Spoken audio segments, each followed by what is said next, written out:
The conclusion of Season 21 has arrived. Welcome back to WOR Tier 3 and welcome to Yas Marina, which stands poised, ready for a finale for the 3rd Division of WOR. It has been some incredible campaign which has seen 8 races with a cancellation in between. But now we are all set and ready for Abu Dhabi to take centre stage as we get ready to end another brilliant season of WOR racing and our first season on the F125 game. Our champion may be crowned, but as we learnt last round, anything is still to play for, and it can all go wrong, like Gobadi found out with a P6 at Suzuka last time out. He looks to end the season on a high as he is confirmed to be heading to F2 next season. So we look forward to seeing what he can do there. But for now, he'll enjoy one final race with us right now. And we welcome you up to the commentary box as well for the final time this season. I'm Omi, and alongside me, as you can see, to the side of me is JB. And JB, great to be back. One final round. It's time to have some fun. It really is, and there's still a bit to play for in the championship standings for second position, but it is going to be such a fun round, such an exciting one, because the Abu Dhabi circuit, admittedly, when it first came on the calendar, didn't provide much entertainment, but now that it's been a little bit of modernization, there's more overtaking zones, more opportunities to dive through on the inside, and it really is a thrilling circuit, and it's a nice place, actually, to finish out the season for our first visit on the F125 game. And to be fair, Romy, as well, I think we're in for a cracking night of entertainment. We are indeed. It's going to be really, really exciting, this Abu Dhabi circuit, as I mentioned, 16 turns in total. I'm going to let you run us through this circuit. But as you mentioned, they've made some changes here since we came here in 2021.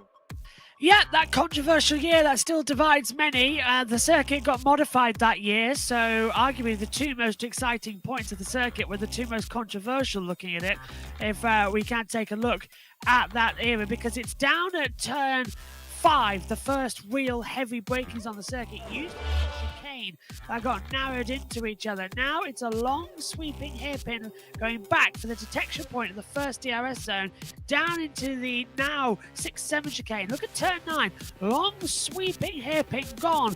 It was the very fast bus stop section of the circuit. Then it's pretty much flat out. Few little corners under the Yas Hotel got modified, but it looks absolutely fantastic as well. It really, really does, and it is a circuit that absolutely has delivered us with some great overtaking and some great finales. Okay, a bit of news coming in. We are 5 minutes past 8.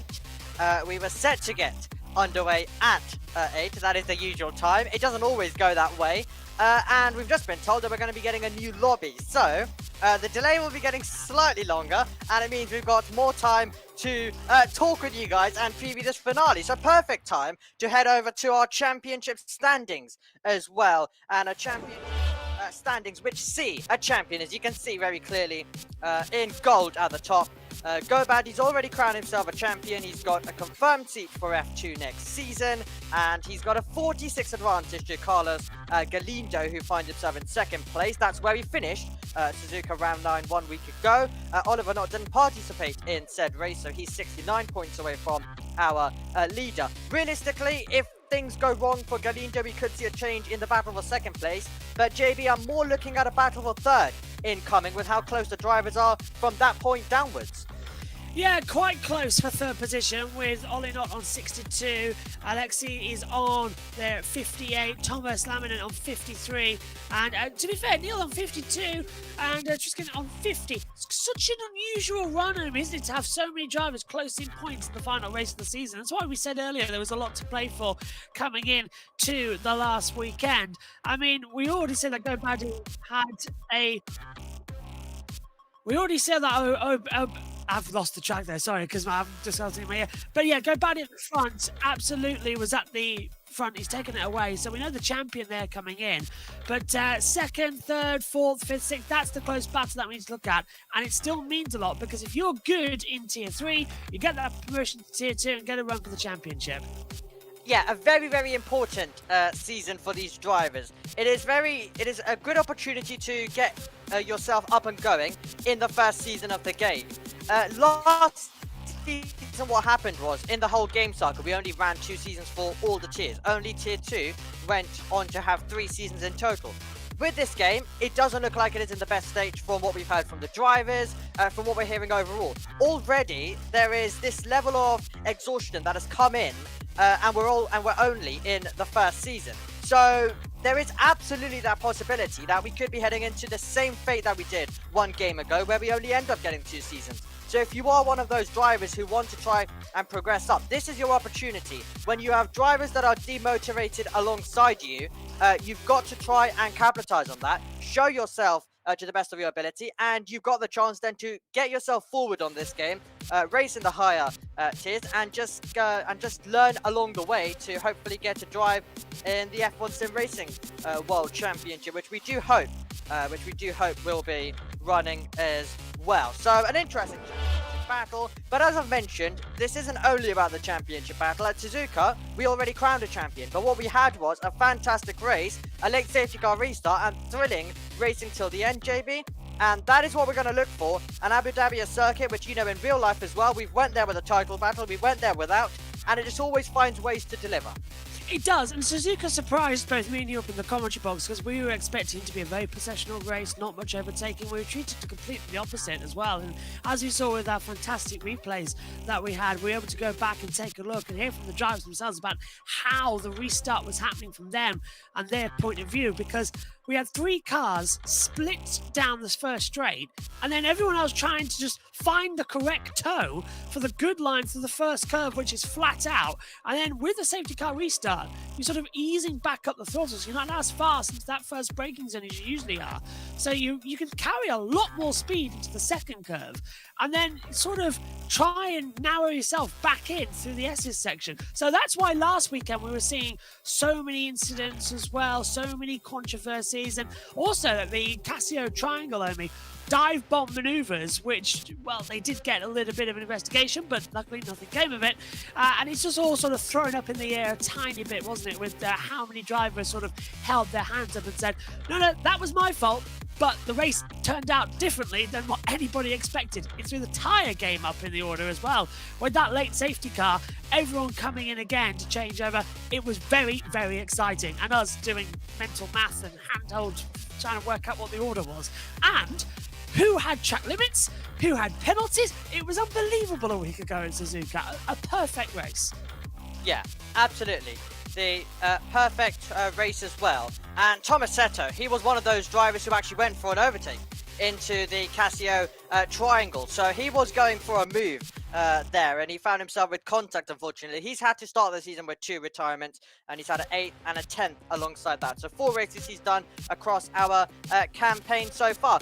Before we head into qualifying, which I'm being told will be getting underway very, very shortly, let's quickly run you through where we have been across our season so far. Of course, we're in round number 10, JB, but we've had some great races all the way since the start of July.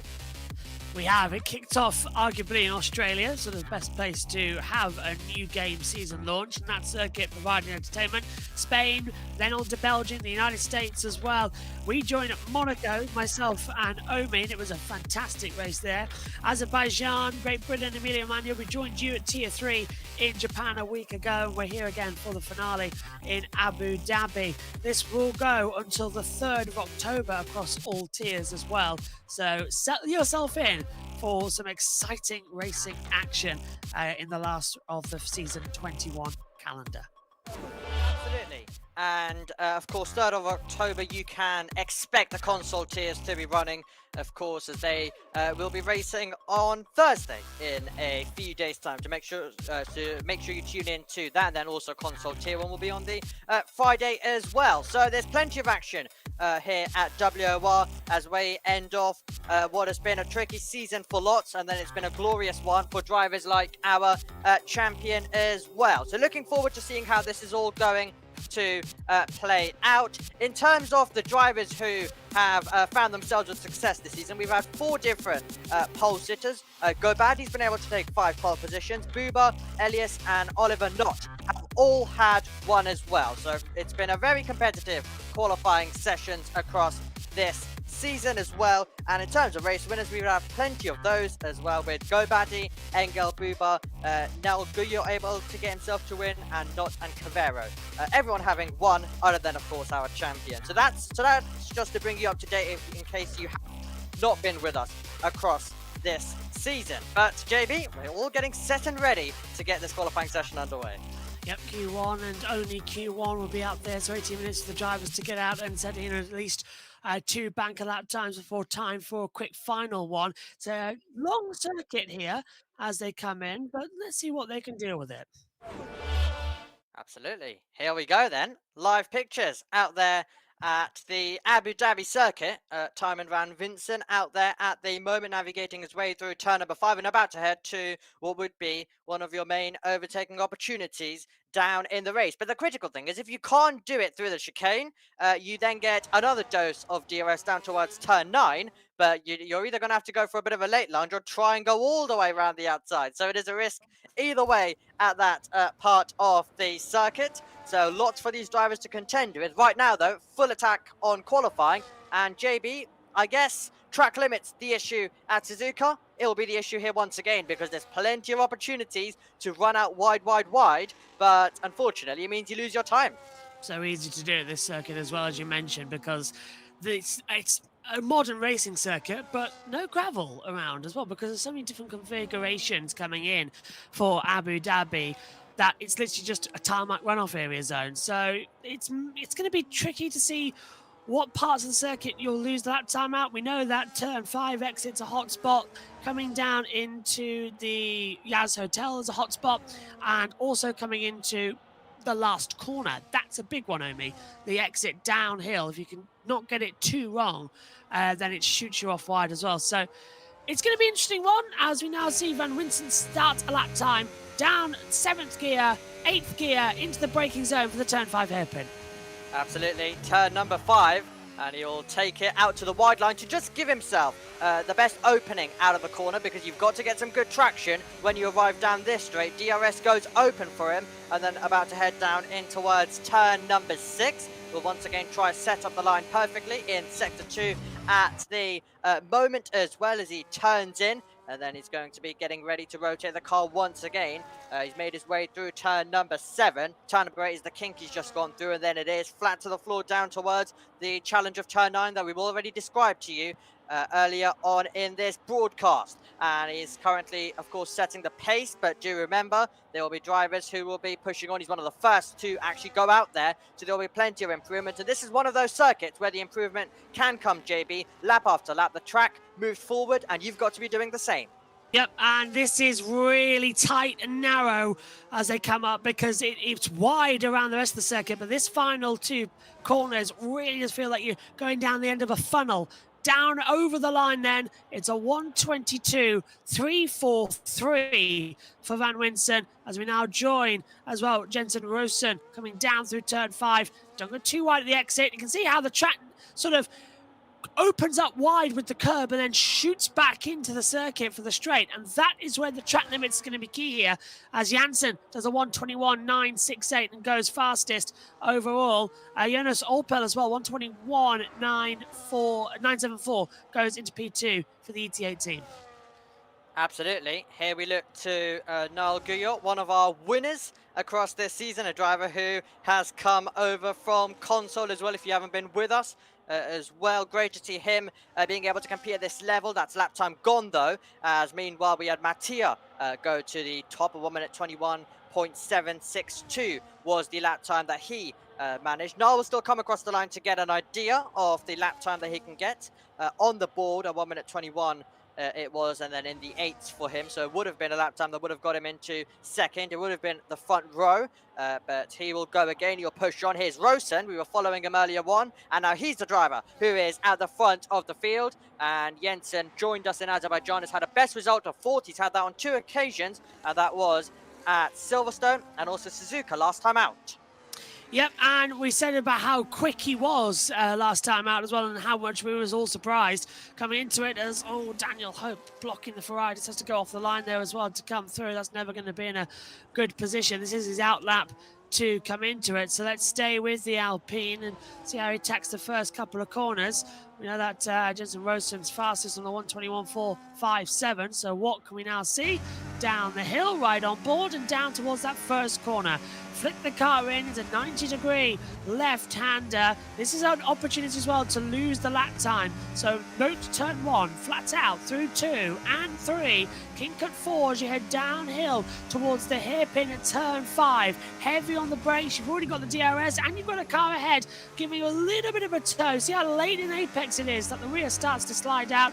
Don't invalidate the lap time by going over the white lines. Takes the DRS. Look how much he's using over the curb as well to try and get the best braking zone. But watch out as the track does again narrow for a second time into the braking zone at 6 and 7 through the chicane. It used to be the old 8 and 9 complex. Now rise out down to the new turn 9 past the international and national pit straights. They're back to back here with each other as you head down once more into the heavy braking zone for the long sweet turn 9. Slightly banked actually as well, not like what we see at Indianapolis or even at Zandvoort. It's just a 3 degree of banking, enough to help the cars rotate. Hard on the brakes down. My favourite section on the entire Foncanda because it's so technical, and when you get it right you feel a sense of relief. Through 21 and into 22, now renamed at 16 and 17. Flick the car in, and now downhill towards the line. It's 6th fastest, a 1:21.9.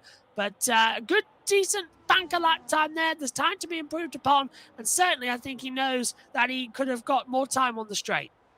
Absolutely. What a fantastic lap, and brilliantly talked through as well by yourself and Daniel Hope. I mean, it looked so good.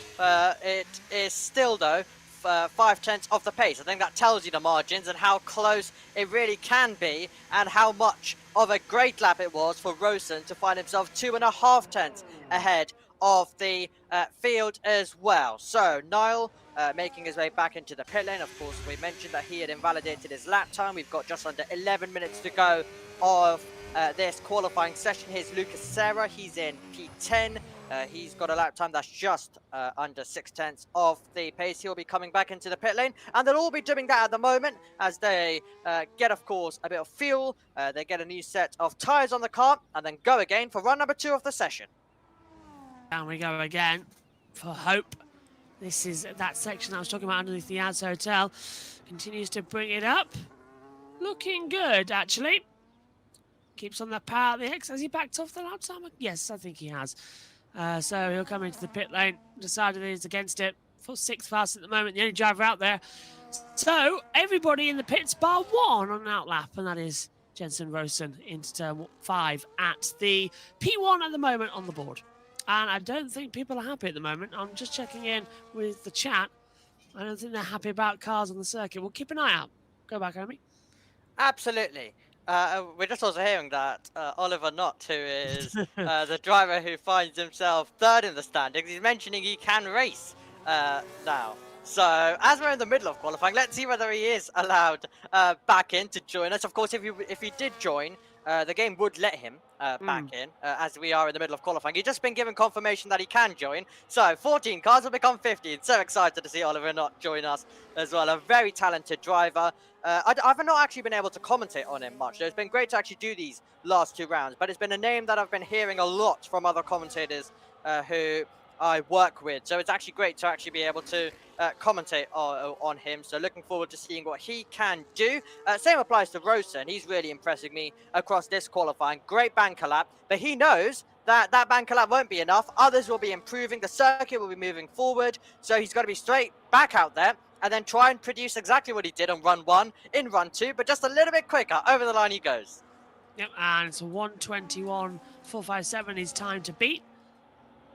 Still kicks it in towards the corner. Looks okay through 1 and 2. Let's see what the first sector time is if he's ahead. He's got an Alpine just behind him on the circuit. That's coming out of the pit lane, so that's going to be Daniel Hope once more. First sector time will be coming up in a couple of seconds, and we'll see in sector 2 what it's going to be. I think, Omi, that this is going to be a slightly slower lap. I don't think he'll set a big improvement to the next time by. He doesn't look that confident at the moment. The rear sliding a lot down to the chicane. Yes, he will be now looking to try. He will now try and improve on the lap time, see whether he can take it further away.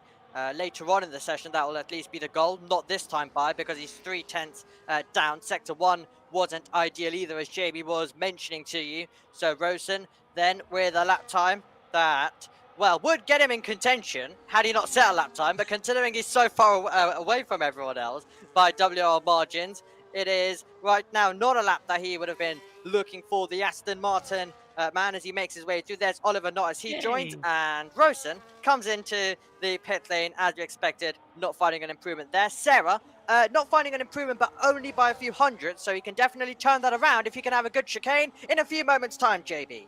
Down towards that 6 and 7, it's uphill as well, so there's a notable rise of the crest coming through. As you take a look at Abdullah in second position at the moment, 2.5 tenths of a second down. We come in towards the turn 9 sweep. Here's Jonas Orpel over the line. Runs up to 6th position on a 121.938 as well. So, again, improvement. Still, he's 1,000s faster than Daniel Hope. I've just noticed on the timing tower. That's quite an assumption as well. We had that last time out. Look at Tristan and Van Winter. 7,000s different there as well coming through.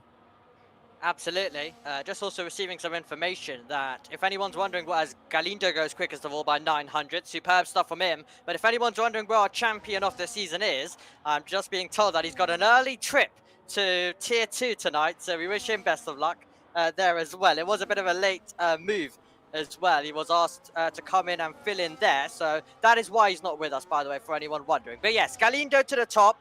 And that will now force Rosen to respond. Aston Martin, 1 and 2 out there on the circuit at the moment. Here is Tristan Janssen.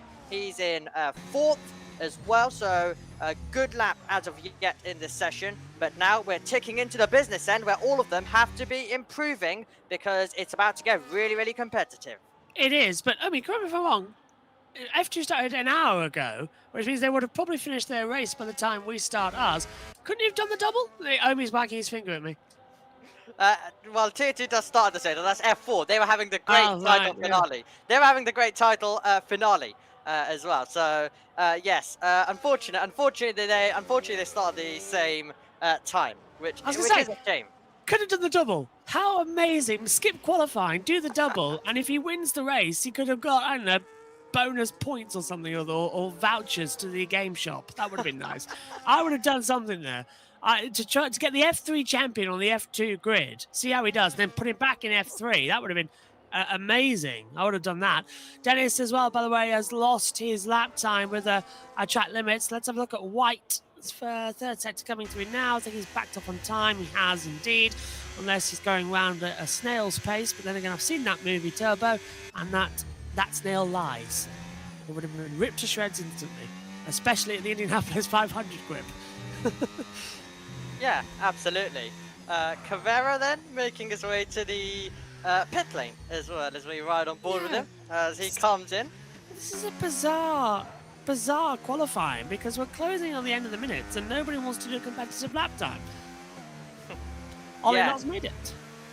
Yeah, we are getting to that phase. Ollie Nott has indeed made it. He's out there on the circuit, as you can see right now at the moment. Won't be for long. He's coming in. Now, the reason why he's doing this, by the way, is because he wants to be out there when it's, you know, the best of the best, the Yas Marina circuit. Galindo's retired. He's done. He believes that his lap time of a 1 minute 21.367 will be enough. So he's going to try and, well, hope that's enough to keep him at the front of the field. Everyone's come in because they won't have time to do a push lap and then another, and then an in lap and then go out again for an out lap. So they've all just come in to prioritize the ending of the session so they can improve. So let's see how it is all going to play out. By the way, Oliver Knott also giving us some insight in the chat that he won't be able to do much today. That's from what he believes due to the lack of practice. As you can imagine, he didn't expect to be racing in this. So he's coming a bit late, as Timon Van Vincent, well, getting a bit drifty out there on the circuit as he went into turn number 5. Preparing those tyres. He's on the out lap at the moment. The driver's not liking this last sector as well, with tyre grip being very, very high. So, yeah, I think this will be a interesting one. Oh, apparently, I can't say that on the run, but a certain driver used a different setup for a different track, and it hasn't really worked. I think, it's safe to say. Do you think, my friend? Yeah, so Luby apparently bolted on the Qatar setup for this circuit. Not ideal, but he's he's changed it back. Don't worry, he's now back Same, with the correct setup. same region, I suppose. That kind of helps. Yeah, same Ooh, conditions, I guess, as well. it's very interesting because you were with us last year when we did Qatar to Abu Dhabi the last two races of the season. It's literally across the lake. Qatar, the Qatar circuit and Abu Dhabi circuit are parallel to each other. It's insane. It's just literally across the lake. That's why they're back to back on the calendar. It's parallel. It's absolutely mind-boggling. Yeah, absolutely. So no wonder they do that in real life. Luckily, we're in the virtual world, so we can travel from wherever we want to this Abu Dhabi finale.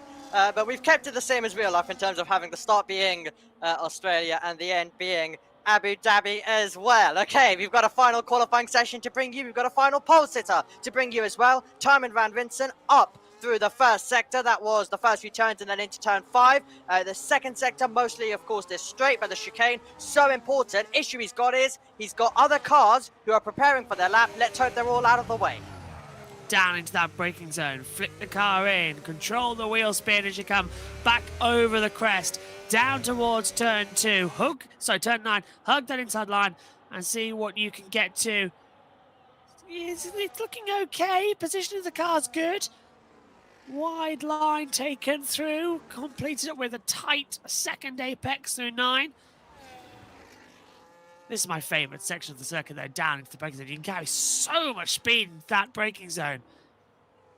Through the Az Hotel and back in then with a few seconds left of qualifying. Let's see what Van Winston can do into the last corner. Looking fast. Is it menacingly timed? 119, 120, 121 over the line. Moves him only up into 9th. 4 tenths down but didn't improve. Here's Jonas Orpel. Yep, he's trying to find the improvement, sends it into turn number 9, flicks the car in, up by 2 tenths of a second, just over 2 tenths of a second. So it's looking good as he's about to send the car into this final bit of the lap as well. The hotel section, the McLaren driver pushing on right now. It was a decent lap earlier on, but when others came up in comparison to him, it's put him down in 10th. So he knows he's got to find an improvement on this lap time. Final lap of the season. Let's see how it's going to go. He's been able to keep it within the white lines, comes across the line, goes to 4th. Decent stuff from him. Lost a bit of time, but that was decent as they come into it. Let's have a look at Mattea now with Romeo in. Just a little bit wide then. Down into the braking zone, hugs that inside traction. Again, that rear slapping out as well, coming through the braking zone. It's looking very unsteady, that Haas, as they come into the last 2 corners then, up towards the line. Is this going to be an improvement for Mattea? He's 8th at the moment, downhill over the line, keeps it to the right side. No improvement. And out goes Dennis.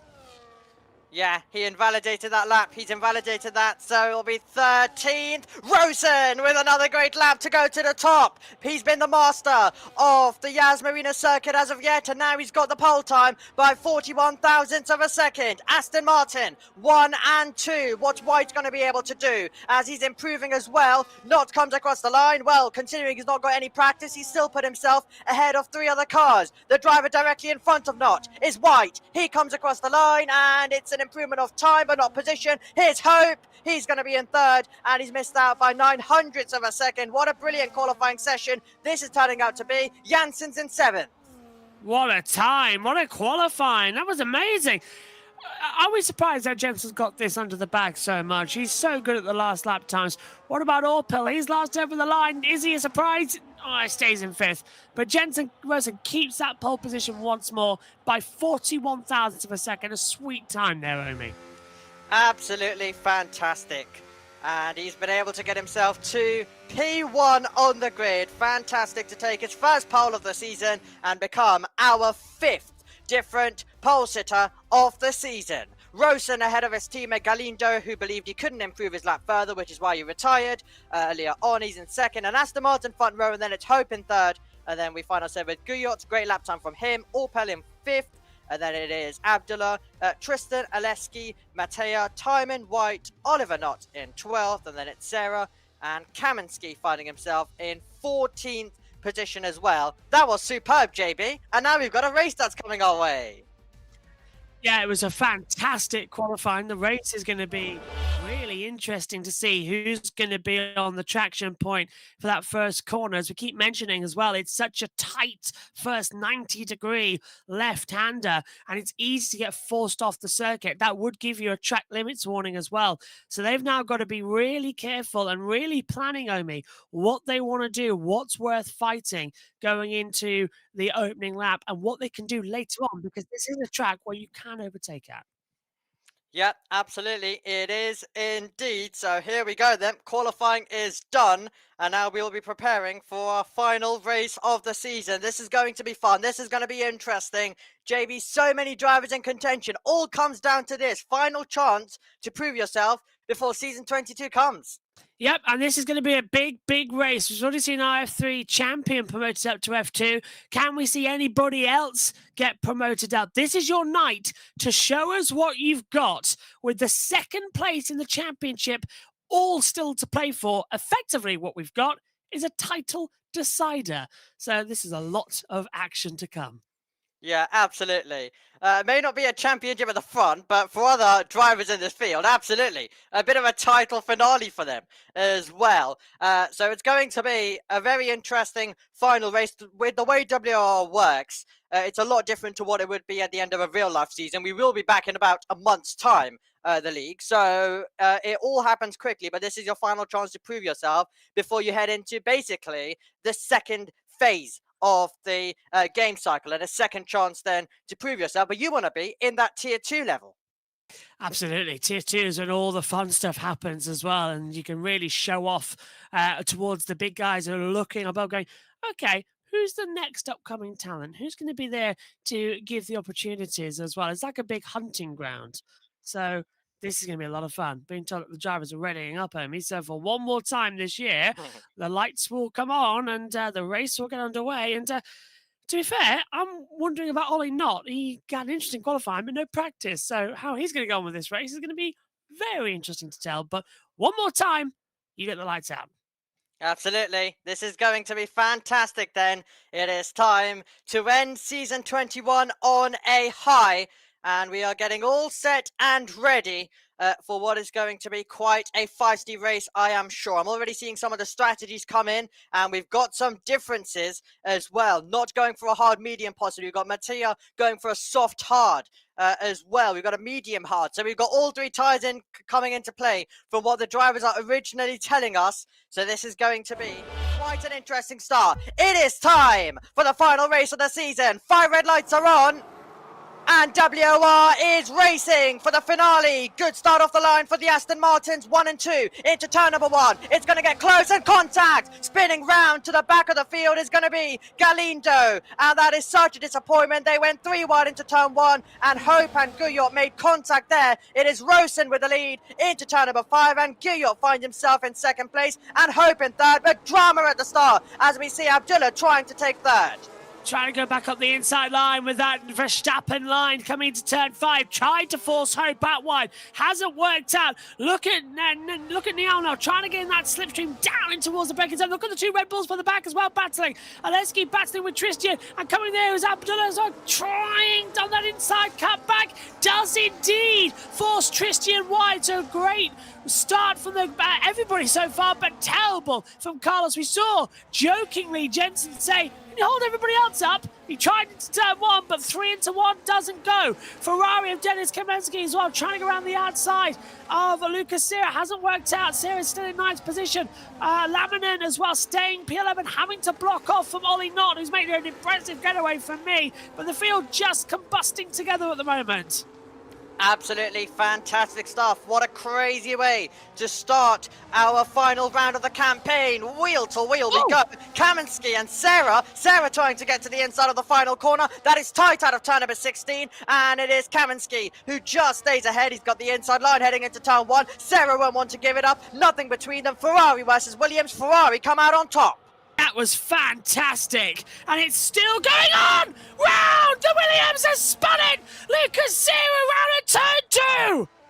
My word, well, we were getting to contact territory, and there we go. It has been a race start of contact. We had that exactly in the real-life Formula 1 race as well. Second and third making contact. In our case, we also had fourth place involved in this one compared to the Abu Dhabi Grand Prix last year. But we are on the opening tour. We're seeing some battles go on. Timon Van Vincent, they're trying to get up the inside of Dennis Kaminsky, who's already been in a battle, who's already had contact today. And it's getting so close as we arrive down the back straight. Turn 9 is going to be an opportunity. DRS enabled, remember, so that's going to give everybody else a slipstream. And speaking of that, look at White looking on the inside line of Kaminsky. Kaminsky giving absolutely no room. He's practically dragging White around turn 9 through 10, 11 and into the braking zone for 12. White's going to have the traction, lunges up the inside and goes for it. And that was, just both whacking 7 bells out of each other right now. This is insanity. Well, if the rest of the race goes on like this, we are going to be in for some 29 laps. We've already ticked off 2 of them. Fastest lap of the race going to the driver who finds himself now in second place, and that is Nal Guyot. What a moment it could be if he's able to get himself to what would be a second win of the campaign as well. Remember, he's someone who has joined us mid-season as we take a look at a replay of the contact that we had, and it was getting so close. I mean, it was always going to get to that point, and round went the Williams in what was dramatic fashion, but they were all able to luckily continue on. We've still got all the runners in the race, which is critical as we make our way down towards the braking zone. And I think further back, White has made a move. He's managed to get past Kaminsky, who's dropped down to P13. Trying to come through on the inside line, and well, we're getting a lovely shot of the rear of the Sauber as he goes down into the DRS zone. Let's have a look now. What can Kaminsky do? He's slipstreaming. He's got the DRS. It's sort of an outside manoeuvre, Omi, that you can make work. It's wonderful how, well, Karun Chanok was part of the redevelopment of this circuit actually as well. And so we've got him to blame for how easy it is now to overtake at certain parts of the circuit. And look at this, White's the only one on hard tyres. Everyone else is on medium, so White's going to shoot up the order. If he gets lucky with the safety car, he'll have the net lead of the race, because then he can sort to mediums later on in the race about, well, we saw it lap 22, was it? Way late. Absolutely. Well, clearly some of the bolder strategies that were put in the chat weren't clearly, they clearly didn't commit with them. I think it is fair to say as well. So they've mostly gone the same way, bar White. We take a look at the positions gained. Superb by Guyot, who's been able to move up 2, of course, 1 due to the contact for Galindo, and he was also able to get past Hope. Hope maintains position because, of course, Galindo finds himself losing out. But technically, Hope has actually lost a position on circuit to where he would have wanted as well, ideally in this race. Also, we have to give a shout out to Thomas Laminin, up 6 places. Indeed, Laminin was fantastic to move up the order. Just saw as well that Cover nearly went for a move, but backed out of it. He was looking for the slipstream down the back stretch. Didn't work out. Now let's see. Wonderful camera down to turn 9 here to try and loop it back through. Look at the leader, just 2 tenths ahead. And I think Gulu has got that ahead of Inomi. He has indeed. He has definitely got the momentum, and he is using it at the moment in time. Remember, early phase of the race, so the drivers, while we may see some side-by-side, while we may see some battling between them, they'll mainly be focused on the long game and what they'll be able to produce later on as well in the contest, especially after the pit stop phase. Once we get to the pit stop phase, it is all battling from there, and there is no holding back, because then you realise that unless there's a safety car intervention, you are most likely to be there for most of that part of the race. Okay, Abdullah, he's getting very close to the back of Aleski Cavero. He is right now just been able to get a better few corners. Cavero, though, doing the exact same to Opel at the moment. He's the driver in P4 for McLaren. But overall, they're an entire train. But there is definitely these semi-battles that are kind of developing in this train. Yep, and this is why Abu Dhabi has become such a popular esport venue, because there's just so much you can play around with it. As they come into the breaker zone, White's got ahead of Van Winston now down that backstretch. We're watching Abdullah as we try and see if he can get in the wheel tracks. So Valesky down towards turn number 9. He looks to the inside line. He's trying to force his way through. That's very tight. I've seen this somewhere before as they come through wheel to wheel. Red Bull on the outside. Red Bull spinning. Red Bull hitting Red Bulls. And 2 Red Bulls do not make a right, and Red Bull does not give you wings. Ah, drama. Absolute drama. Front wing gone.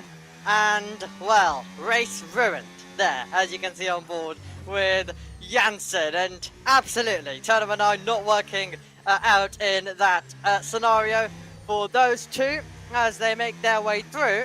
And it is going to be a trip back to the pit lane. As you can see, no front wing. And there you go, he'll come in. And he'll need to make an effort to make sure he doesn't put it in the pit wall. You can see that was a bit of a challenge. And he finally gets himself in.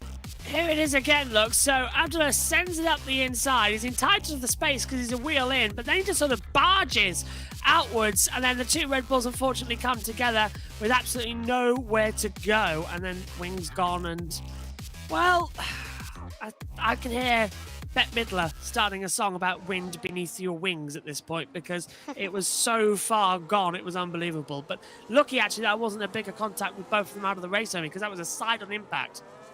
It was indeed. You never want those type of moments as well. It can be race ending when those type of things happen. 2 leaders making their way through. They've got a 7/10 advantage further back, so they've had a decent lap. If you can break clear and make it a 2-horse race, you are definitely doing yourself quite a lot of favours together, and then you can battle it out. I can guarantee you, though, there is a lot to go wrong for 3rd and downwards if the top 2 are to make that happen as well. So it is going to be interesting to see how they will manage the race. They'll manage it by coming now into the pit lane, and then they'll take it from this moment onwards. So into the pit lane we go with Roasted. Most of them are in. Abdullah, though, continues on. He sounded almost threatening when he said that something was going to happen to 2nd, 3rd and 4th as well. I thought, what commentator's curse are you planning? So off go the mediums, and on go the hard compound tyres, as they all now come out of this unique pit lane here in Abu Dhabi that goes underneath turn 1 and rejoins you on the outside of turn 3. It's a wonderful pit exit here, but I'm still amazed that we're nearly, 18 years in or so to this circuit being used, and we've never had a blockage in the pit lane. We've had it in F2, but we've never had it in Formula 1. I'm waiting for that day, same as the castle section in Formula 1. Yeah, Formula 2 GP2 delivering it all as well over the years that they have had competition. In terms of this race, though, Janssen's day does not go any further. He's retired in the pit lane, our first retirement of the contest.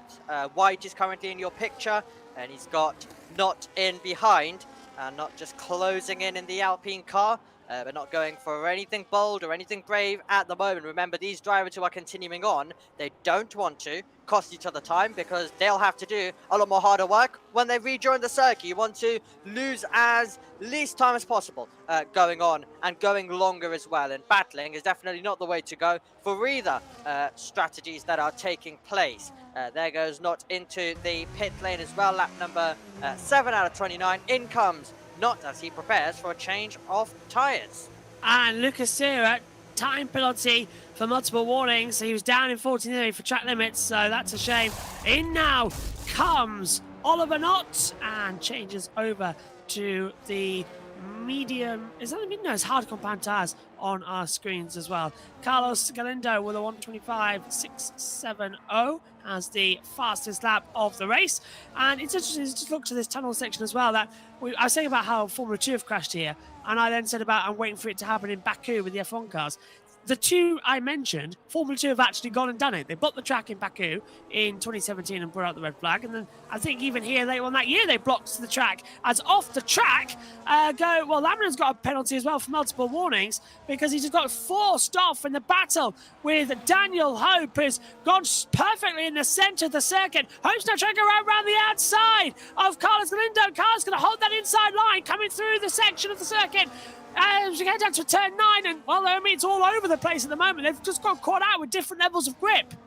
Absolutely. Laminin's going to try and make a move of his own. Looks to the outside, looks to the inside line. Is going to try and fight his way through. Who's going to be ahead when they next arrive in our camera shot? The Racing Bulls is ahead. Oh, miles off. They're miles off and they're in the barrier. They're in the barrier. We mentioned it was going to get close. I didn't know it was going to get that close as Laminin dives back up the inside. And that was late on the brakes. He's cut the corner and I don't think he'll be quite happy. Oh, no. And the two of them are definitely going to have some debrief, I think, after this one. It's got a little bit feisty between the pair.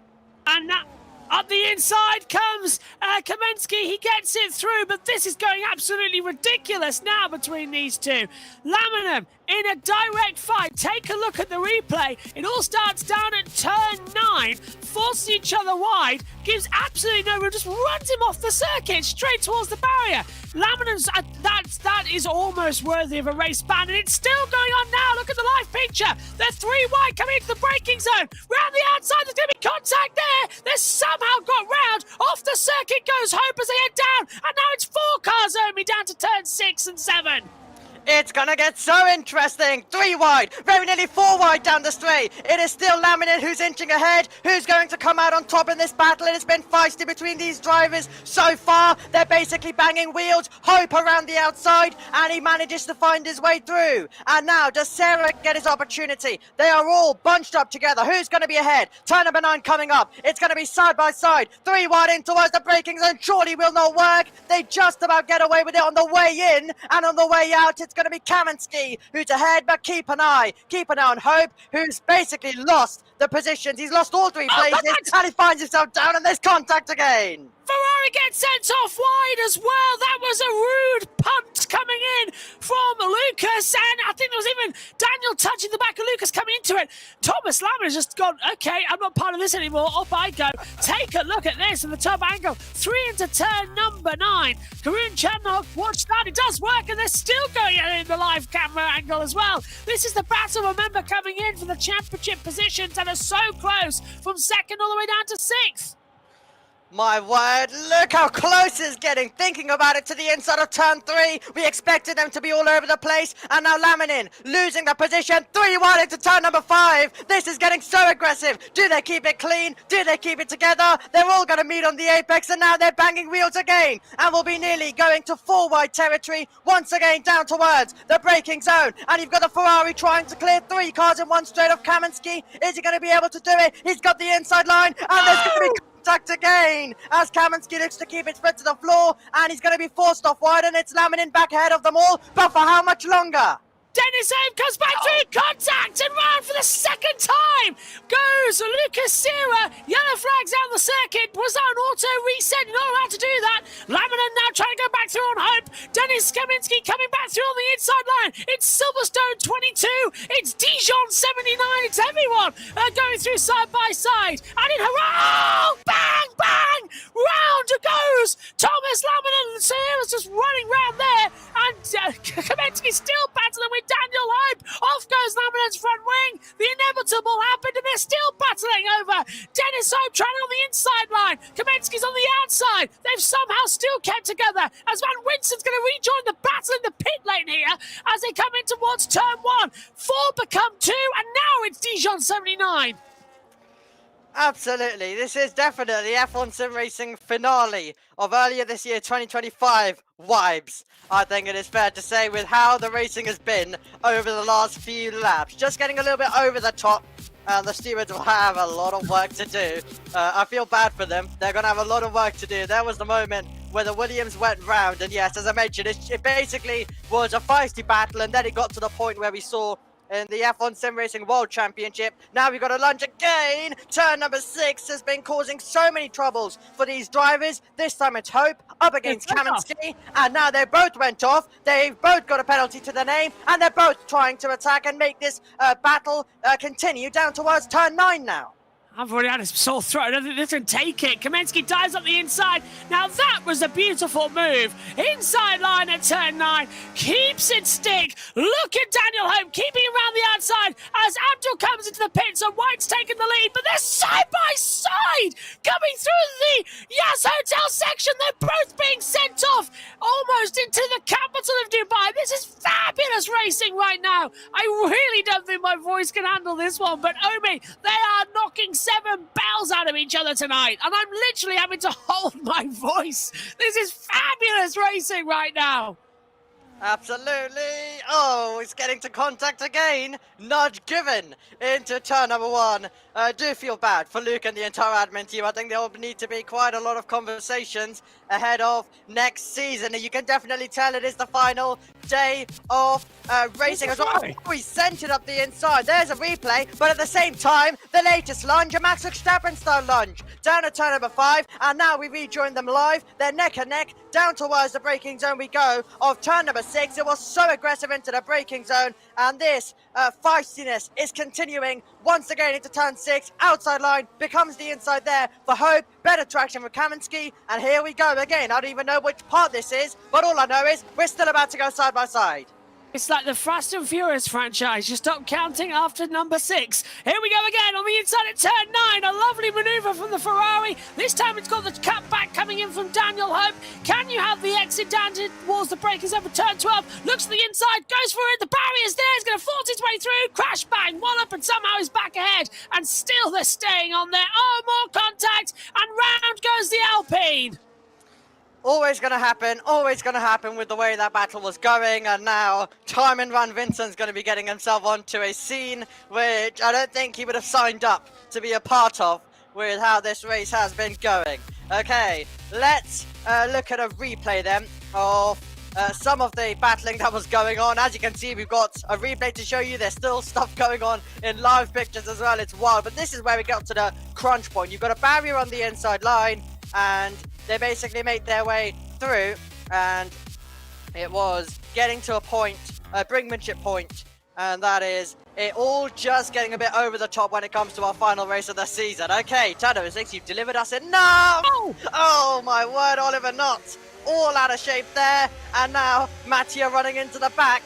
Mattia now with a chance once more to try and make this overtake. Well, we found some new drivers to have a four-way battle with. Tight to the inside line will go Abdullah. He's going to find the momentum at turn number 9. He'll fight his way through at turn number 9. Out wide goes Mattia. Definitely not what he would have wanted. Abdullah's not done there. He wants the inside of Oliver Knott as well. Is he going to go for another move? Oh, virtual safety car's out. We've had a collision. Daniel Hope has had a collision. There has been some drama. While this battle was going on. And there we see Dennis's front wing's gone. Oh! And that is Daniel Hope, who is smashed into the side.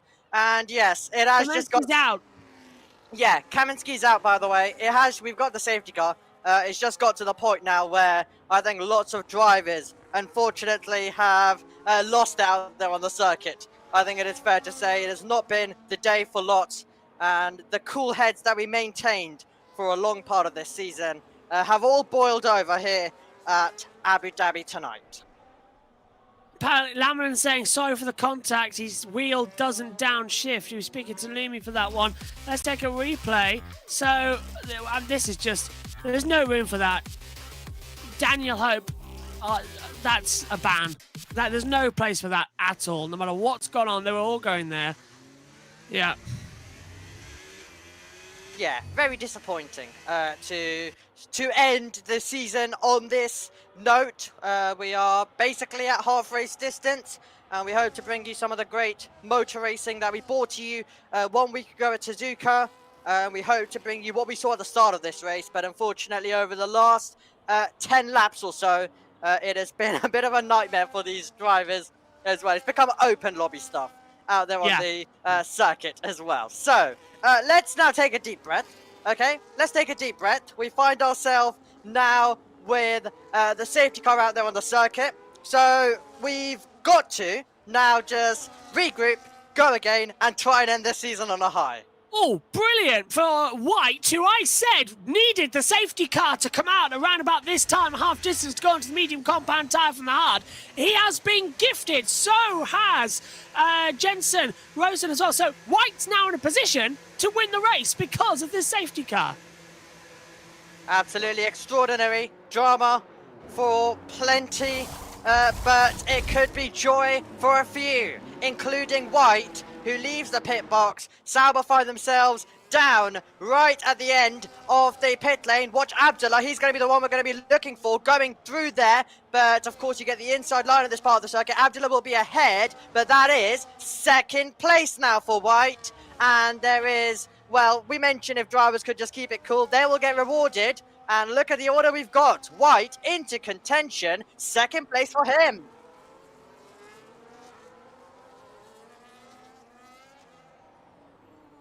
So let's take a look then how they look. Abdullah has taken the lead of the race with some brilliant manoeuvres, but he has had a couple of collisions here tonight, so the stewards might investigate it. So if he does win, he might not keep it because he was involved in a couple incidents earlier on down at turn 9. However, compare that to White, who has had the luckiest of all things happen. The only driver to start on the hard compound tyre, and he has now taken the medium compound. He is good to the end of this race, should be in a position to win it, up 9 places from where he started. He is the one to watch. Absolutely. Let's look at P3 then, and that is Jensen Rosen. Now, he finds himself in third. He's got a good pace. I think he's got some good pace. I think was what we've learned across Abu Dhabi so far today. He may have lost 2 positions, but he's got every chance to try and make that back up. Niall Guyot, P4, and also Jonas Opel. They will maintain position. They're 4th and 5th as well behind their safety car. And then we get to Carrera, JB, who's up 2 places from when we started the race. Great stuff from Carrera at the moment. We've seen him tonight in some interesting overtaking battles, haven't we? Including being off the circuit once or twice. But he's trying to keep his nose clean. He's got a reset now coming. He's on the hard compound tyre. He's going to be under pressure a lot from Oliver Knott, who we saw was involved in that 4 battle before the safety car came back. He has had absolutely no practice to come through, and he is already up 5 places from where he started. Carlos Galindo, however, was on the front row of the grid, involved in that turn 1 accident. He's dropped 6 places, but he was at the back. He's gained a further 6 back up the position as well, Omi. Absolutely. And it is Matteo finds himself in 9th, and Timon Van Vincent in 10th position as well. Then we find ourselves with Lucas Serra, and Daniel Hope not having the day that he would have wanted. He's in P12 as well, with a struggling race, and one where he's had a few incidents as well that he's been involved in. Okay, so he's going to retire, Omi. Sorry to come across you there, but he's coming into the pit lane. I believe that would be, in my book, for a retirement coming in if he doesn't. Yeah, unless he's just going different now to see what he can do with his race. I mean, we're getting to a point where there's a high chance that everyone who finishes could score today. That's a good point. Yeah, so, I mean, if you can just keep it clean, you've got every opportunity to just get yourself in there and get a good result by the end of today. So we'll see what happens. But yes, we've got a safety car once again. The safety car changed things up. Last time out in a dramatic way. Of course, this is coming more earlier in the race. So you've basically had 2 different races and a bit of a break in the middle, a NASCAR stage break type thing. And then we can continue from this point onwards and get the race continuing. Hope, by the way, going on to a set of the hard compound of tyres. I think he's continuing with this one. And look at the penalties, because Daniel Hope's only got 3 seconds on the ball. The same for Lucas Serra. But I think Serra's might be able to be appealed post-race, because he hasn't actually done much out there. He's spun twice, but the track limit shouldn't count to that penalty being put out there. So that should be interesting. Look at the pit stops, though. 4 for Daniel Hope. There's incidents as well with the front wing losses. But Lucas Serra on 2. But Abdul on 1. He's our leader. But I don't count out at all Daniel White, who's now on a brand new set of medium compound tires. He's going to be good to the end. Absolutely, and yes, interesting thing you mentioned with the track limits. Of course, there is a high chance with so much battling, which, I mean, I'll be honest, we haven't been able to bring you all of it because there's been so much going on. So we've had to be focused on some battles, and then there's been other things going on. So we don't actually even know where those penalty warnings came, which all add up when you get to 3 second time penalties. So if Sarah is able to get some removed, you'll be able to, well, you'll need to take a picture of his race director screen of all of the warnings and everything, and then he'll need to provide that over to the stewards, who, as I've mentioned, will have quite a bit of work to do to end our campaign. And then I think everyone's going to be looking forward to a bit of a break, a bit of a little break. As I mentioned, it won't be the longest thing in the world, but it will be around a 1-month break of Mondays being free for everyone. And I mean, for the league, unfortunately, people like Luke, they don't get the opportunity to always. They don't always get the opportunity to get the break, because there's so much preparation, Jamie, that needs to be done for the next season. A lot of preparation for the next season as well, as everyone's got to be reorganised, who stays where, who gets promoted, who gets demoted, which is not the best thing to happen. Safety car is coming in this lap. We'll just have to remind you, by the way, that there might be a bug with the safety car, so hopefully she'll go good. However, it has now gone green on one monitor, so we might go better today, but that's just a fair warning to you at home. Absolutely. If you haven't been with us all season, then yes, when the safety car does come in, the safety car graphic can usually stay on. That came in at the end of the last game, the second half of that game, unfortunately, and it's stuck with us ever since, Jamie. Are you surprised that EA hasn't fixed a simple bug with the clone to F124 to F125? I'm not. Oh, here we go then. Here we go. Let's go racing then. With a bit of another sprint then, I guess we have to bring you all the way to the checkered flag. Abdullah leading the way round into turn number 15 and 16. He'll navigate his way through that. Abdullah White and Jensen, your top three. We are green flag racing once again. Good restart there for Carrero, driver P6, looking to turn it into P5.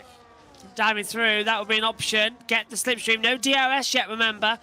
And everyone just looks like a little bit caution on that first lap, isn't it? With only 12 remaining, but 10 in contention as they swing down. White's now going to be under pressure a little bit from Jensen Rosen. He takes a wide entry into 5. Look at the exit. Gets the power down early. That's going to be a great situation, but White is catching Abdullah, who knows and has to go defensive down towards turn 6 and 7.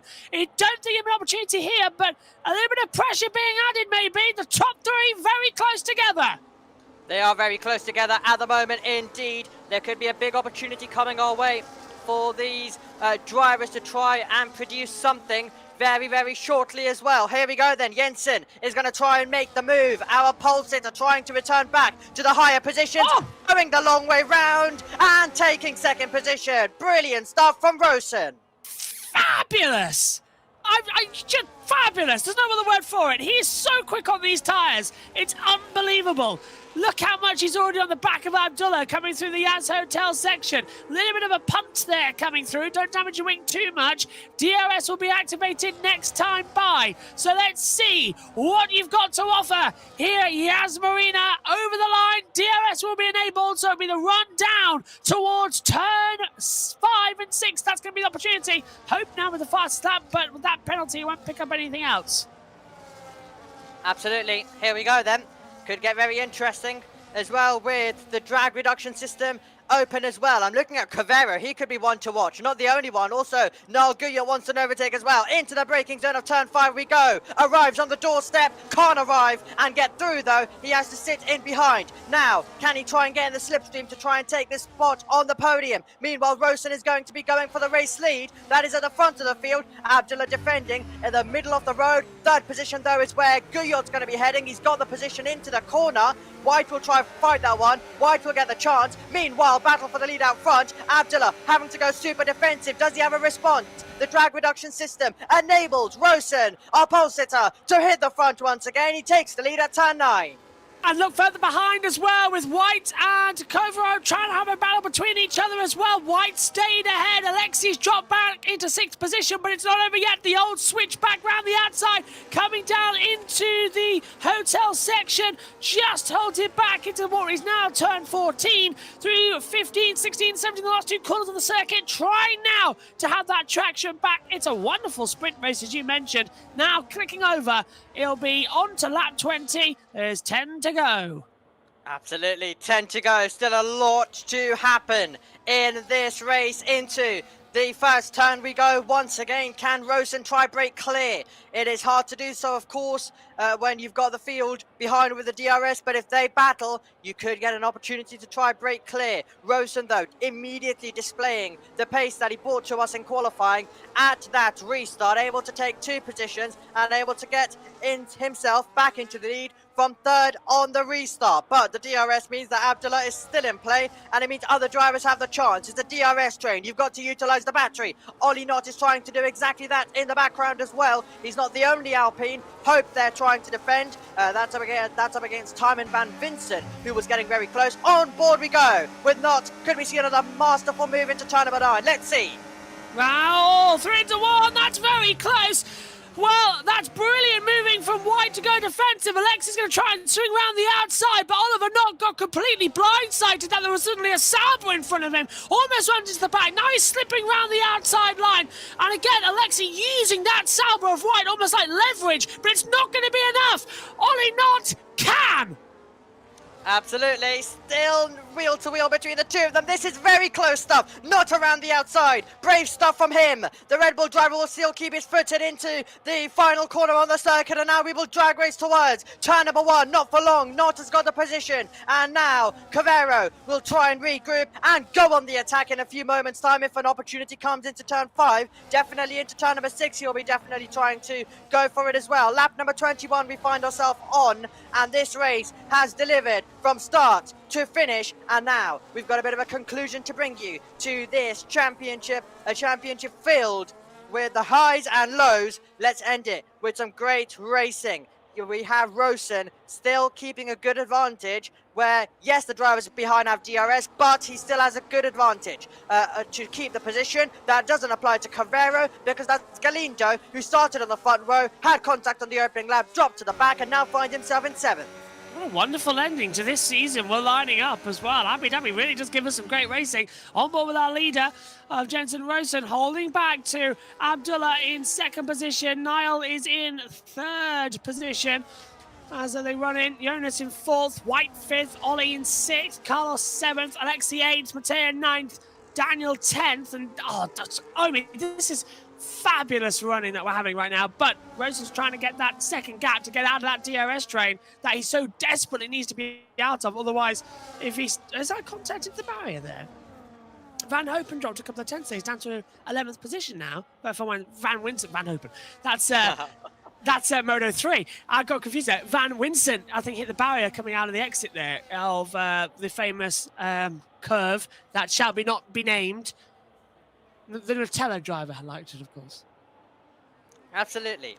Here we go then, into the braking zone of turn number 5. I thought we'd always manage to get a reference. I think every time we come here to Abu Dhabi, we always manage to reference that day. At least once. I think we have to slot it into every broadcast as well. I think, to be fair, we might have some memories from this race to be able to tell for the years to come, I think.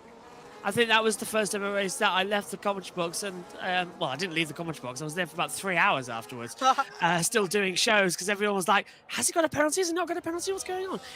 But my voice blew on that last lap. JT was there, our producer this evening. He remembers it, and Omi, I'm sure you remember watching it as well back in your sitting room as they come through.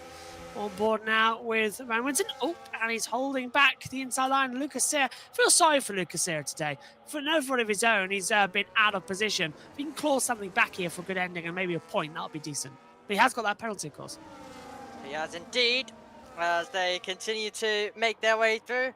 And yes, I was shouting on my television as well that day, commentating at a screen which no one was listening to, but at least I could process it myself. It came out and then it came back in because I was the only person listening to it that day. But yeah, it was absolutely fantastic finale for lots, and let's just say not for some. But I think the same status applies to this race. It will be remembered as a good one for quite a few, and then for some it will be one to forget. Now, which side does Niall Guyot go on, I wonder? P3, but just looking to try claw himself closer and closer to Abdullah in P2. And we get that slipstream on Abdullah for 2nd position, down to that braking zone at 6 and 7. Holds it through. Am I missing a joke with that? Every time I say the turn 6-7 chicane, one of you two giggle in my ears. Am I missing some sort of joke with that? Well, I mean, I have to say, some broadcasters, we've got to move on, I'll explain in a second. Oliver Knott, by the way, has taken P5. He's taken P5. Sarah's moved up to 11th. So you had some positions come into play as well. But, I mean, I specifically laughed, not at the joke, but just to the fact that we've got quite a mature audience, that no one actually mentions anything in the chat. So thanks, guys, and I know everyone's going to start mentioning it now in the chat up to this moment. But yeah, let's just say we've got a bit of a mature audience compared to some other broadcasts where I heard it said and the whole chat got spammed with it. So yes, thanks, guys. But yes, I don't laugh at the joke because I'm one of those commentators who might say it out of absolute nowhere, not realizing, and then the whole chat goes crazy. So I appreciate that this audience doesn't do that. I'm so old, I don't even know what you're on about. Okay, well, yeah, let's keep it this way. Let's keep it this way. Yeah, our producer just shouting 1960s at him. I'm not old. Well, to be fair, I mentioned Dijon in 1979 a few about at the start of this podcast. But look at this, and White back on the inside of Ollie Knott with the DRS zone, gets back ahead, but now two become three as they come into that braking zone. Oh, I thought Carlos was going to go for it there. I really thought he was going to make it 2 moves in 1, but the end of the braking zone just couldn't get through the chicane. I'll just refer to it as the chicane now, so you two can stop giggling. Yeah, absolutely. Okay, here we go then. Galindo trying to retake P5, about to get closer still, and up the inside goes Knott then, and he takes the position away from White. Well, the restart not going quite to plan, and he's got Carrera in behind as Carrera tries to send this one, not into the hotel section. He'll keep it single file for the moment as we make our way through then towards the end of the lap. The battling starting to heat up once more. Oh, that's going to be tight on the inside line. Somehow White holds back, and Alexei will not go through. Lap 25 of 29, I shall correct myself with. This race already ticking away quite nicely. Can Jensen hold the front and hold that lead to Abdullah in second position? But I'm so disappointed that White couldn't capitalise on it. He had a golden opportunity. If that safety car was a 2-3 laps later, might have been a different story. Absolutely. Okay, here we go then. Hope has made a move, by the way, taking 9th position in the contest at the moment as well. So he has been able to gain a place there. Actually, wheel to wheel, wait for them to arrive towards us at this part of the circuit in a few moments, but they are absolutely going for it. Hope and also Mattia. They're not the only one. We've also got some great battling going on as we have White involved in some fighting as well, so great stuff going on further back in the field as Rosen still navigates his way through in P1. Still coming through. Just trying to get that traction zone. Well, 1, 2, 3, and 4 within a second. So this is going to be entertaining for that slipstream. Carlos has backed them all up too much now, but now he's sort of taken off. Ollie Knott's holding back. Alexei and Daniel Hope as well, who's made his way up now to 8th position, as you mentioned earlier on in the lap only. So there's still some traction to find there as we come into it once more. Absolutely. So we make our way through then, down towards turn number 1. We're into the final few laps of season 21, everybody. Another season is about to come to a close.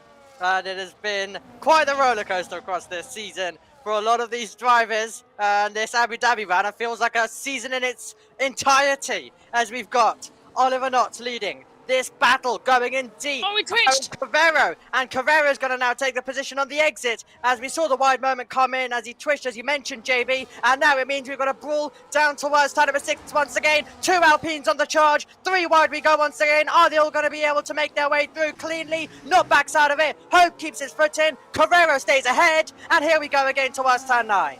Slipstream battle, the long sweeper.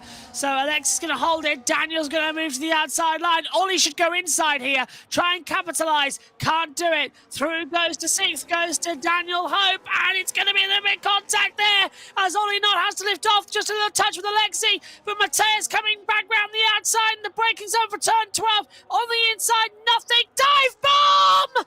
Just about avoids it, but there was contact. That came from so far back, it was like an intercontinental ballistic missile. Perfect. Yeah, I think that is a perfect way to describe it. Quite a late dive bomb, I think, or an attempted dive bomb. Didn't really go anywhere. Let's keep an eye on Sarah. He's got some good traction, hasn't he? In the background as well, trying to take the position. Oh, perfect. We've got a replay of this moment where it was getting close. And a very interesting moment about to come, a very near dive bomb about to come, JB, in a few meters on this replay. Beep, beep, beep, beep, beep, beep, beep, beep, beep, beep, beep. Just go straight on there. It's like you're playing Grand Theft Auto with that. You can tell we've reached the end of the season, everybody. White, backed off. He's gone wide, lost out of 3 places.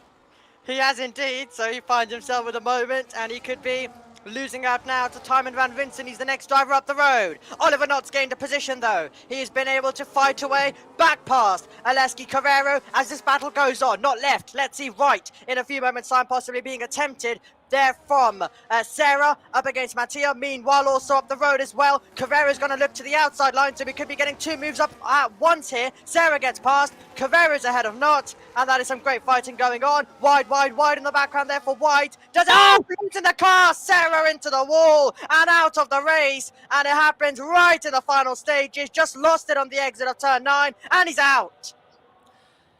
The day could not have ended any worse for Lucas. That is such a disappointing end to the season. Just looped it coming out of turn 9. Let's take another replay of it. It was so an innocent mistake to get into it. Just as soon as he puts the throttle down, the car just loops around from underneath him.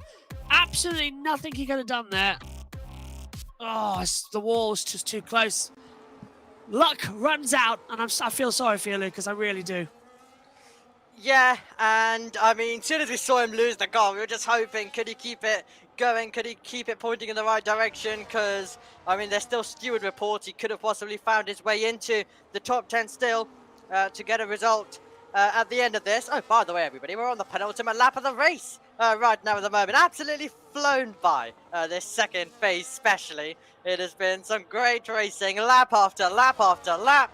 And now we've possibly got a bit of a battle for the win coming up. Abdullah and Jensen, they've both calmed down for quite long. They've allowed us to watch some of the other battles, but now all eyes go to this battle for the win here on the final lap that's about to come our way. Around 16 turns of Yas Marina, round number 10. Technically for us, round number 9 due to our cancellation earlier on in the season. But here we go. It is going to be an interesting final lap, and it's about to begin. Away we go once more here for WOR. Let's see what we've got. Over the line, 1, 2, 3, and 4, battling out for the race lead. Rosen holding out the front, Abdullah holding into P2, Niall in P3. Again, just attack. See what you've got to bring in. And don't forget the battle for second place in the title. Pretty much done now. So this is personal to see if you can finish ahead in the standings down towards the braking zone. I think, though, everyone's just a bit too far back. Yeah, it will have to be extraordinary from this point onwards. Could it be extraordinary further back, though? Mattia trying to get the car rotated, will stand on the power. Meanwhile, there's going to be a chance. It is going to get interesting. They will rotate their way to the chicane. It's gone up to 5/10. We're still watching this close battle that currently goes on. I'm not expecting a switch at the front of the field, but definitely a switch incoming up the inside. A nose thrown in there by Mattia, but Oliver Knott will still be able to keep himself pointing in the right direction. We're heading into the final sector now of this race, JB, and it is going to be a special moment for Rosen, who's about to come across the line to win. I was going to give it to you, but I'll take it if you like, my friend, as they come into it. The last 2 corners on the circuit. What a defensive drive. What a fight back. Absolutely fantastic as they come into the last corner. Jensen Rosen wins a fabulous race in Abu Dhabi. Abdullah in second, and Niall gets in 3rd place, but there's a battle to the line, Omi. There absolutely is. That's the perfect way to end the season. Off the road, though, goes the Alpine of Knott. And not the perfect way in the end for him. But Mattia's weaving to the line. You can tell he was loving life with that one. Round goes Timon. He's not come across the line, by the way. He's not come across the line. White to spun, but he did cross the line. Is Timon Van Vincent going to be able to get there? There we go. Final moments of racing done in season 21. And Rosen has won.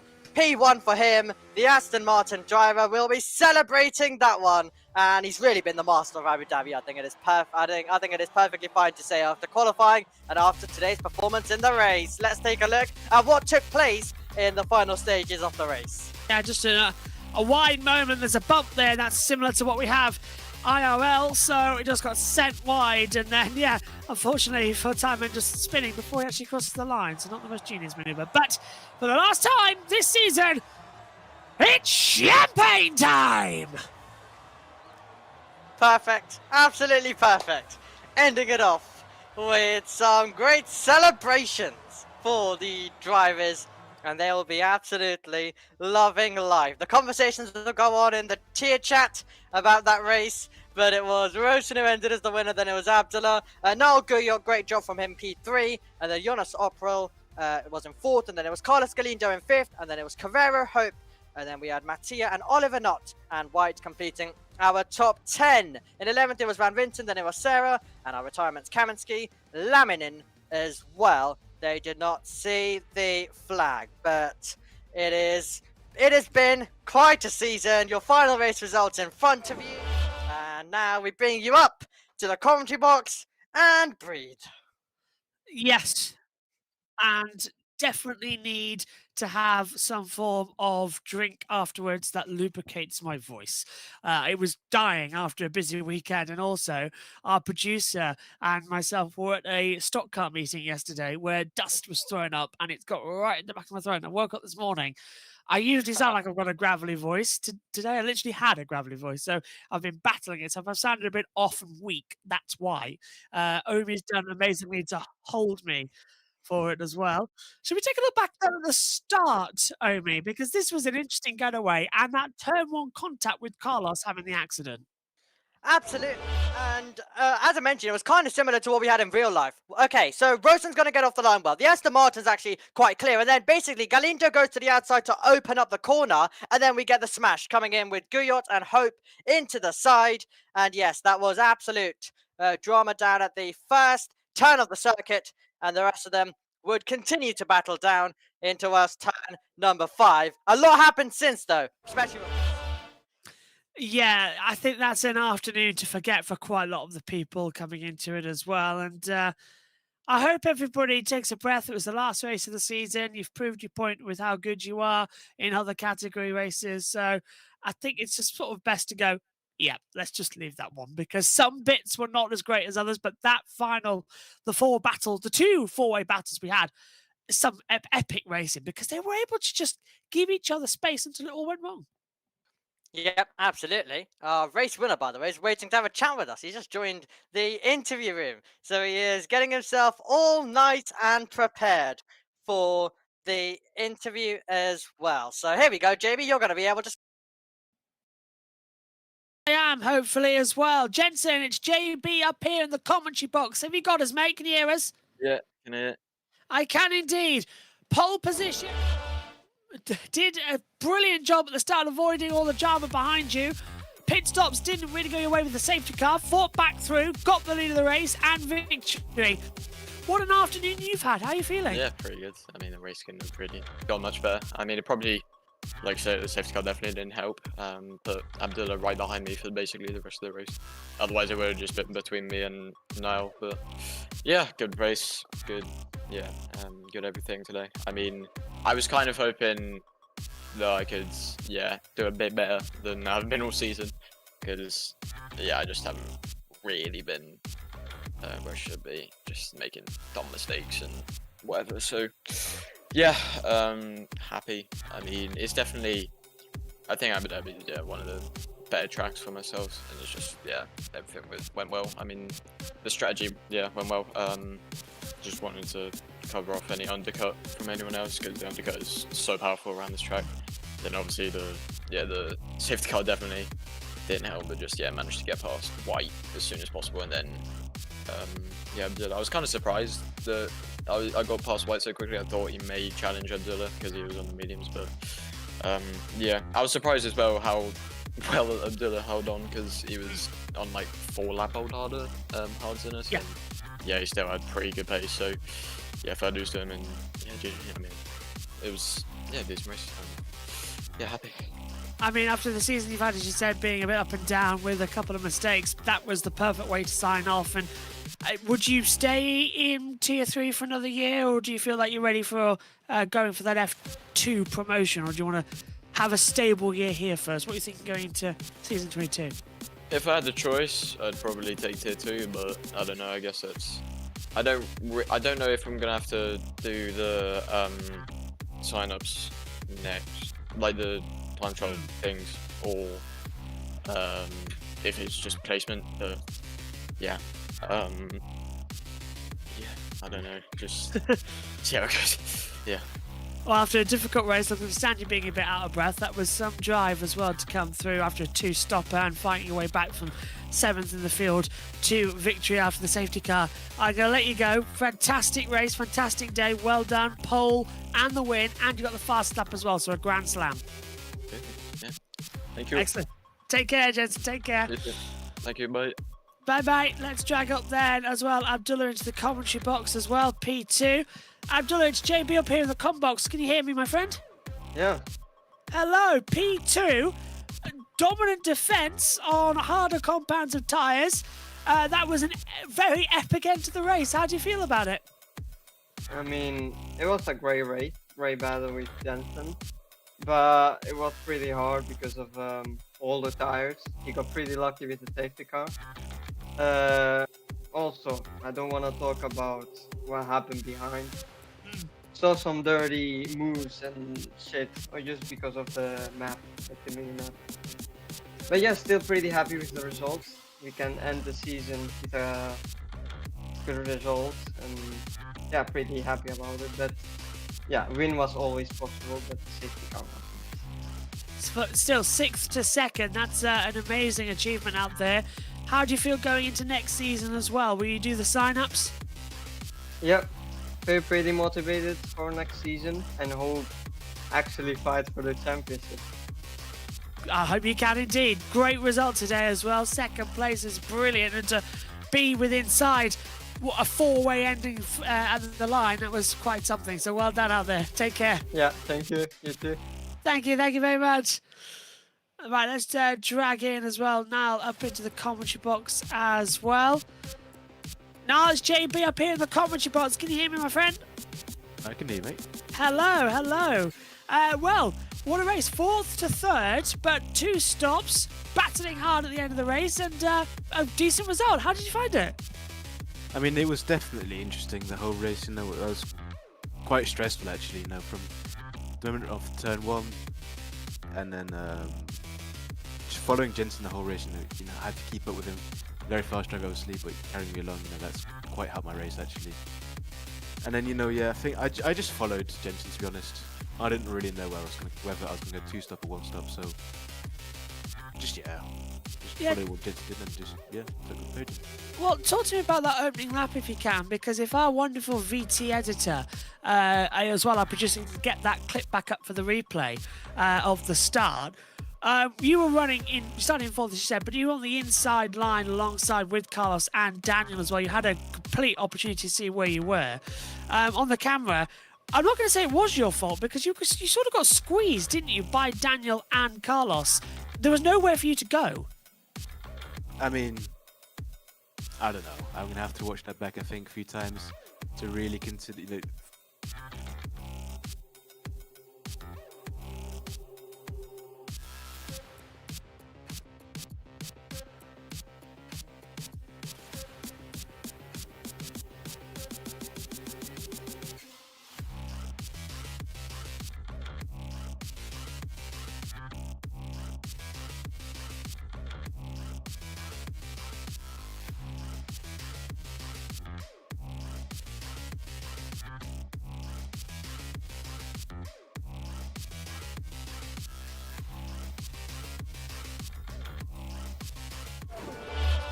I think it's interesting to see.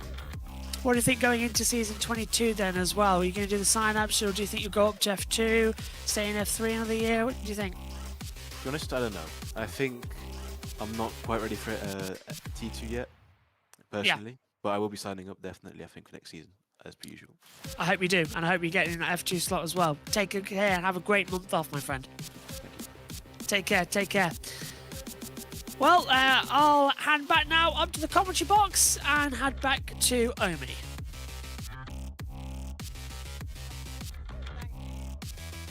Absolutely. Thank you very much, JB. What an absolutely fantastic campaign we have found ourselves with.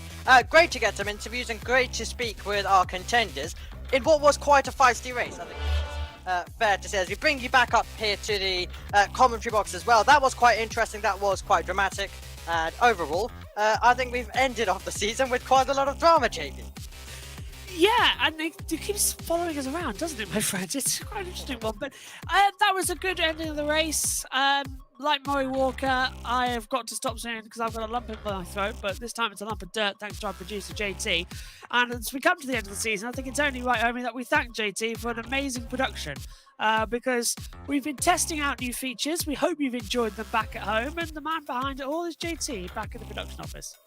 Yep, absolutely. He has done an absolutely fantastic job. There he is, giving us a wave as well down at the production area. There we go. He's about to click a button, everybody. Preparing us. You can see he's preparing us. And then all of us will be back on your screen. Hello. Absolutely fantastic work by JT, as you mentioned. But yeah, Jamie, it has been brilliant to be back doing WOR. Brilliant to also get to commentate on Nile, because I used to commentate on him years ago now.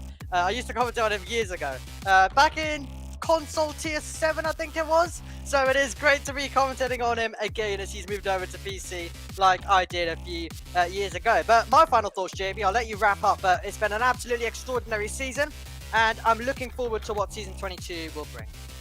Omi, it's been a pleasure commentating with you on my return to esports over the past couple of weeks.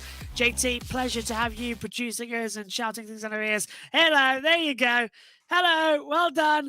Great season. You can now go and have a rest. Well, I love it. So you can still see me and Omi on the preview screen on the OBS software, just waving in the background as well. But well done, JT. We hope you liked the new way we're doing coverage. Hopefully, as well, you'll see more of it. It's hopefully going to become a standard because we enjoy it, you enjoy it, and we get to do cool analysis and bring people in and show the drivers the replays. It's fabulous running. We've had a great time here at WR in the season 21. We hope you join us for season 22. Reminder that we've got the consoles coming up in the next few days to round out the first of season on this new game. But we'll be back for season 22 starting very, very soon. Don't go anywhere. Have a very nice month off as we get ready for the Christmas round. Bye-bye.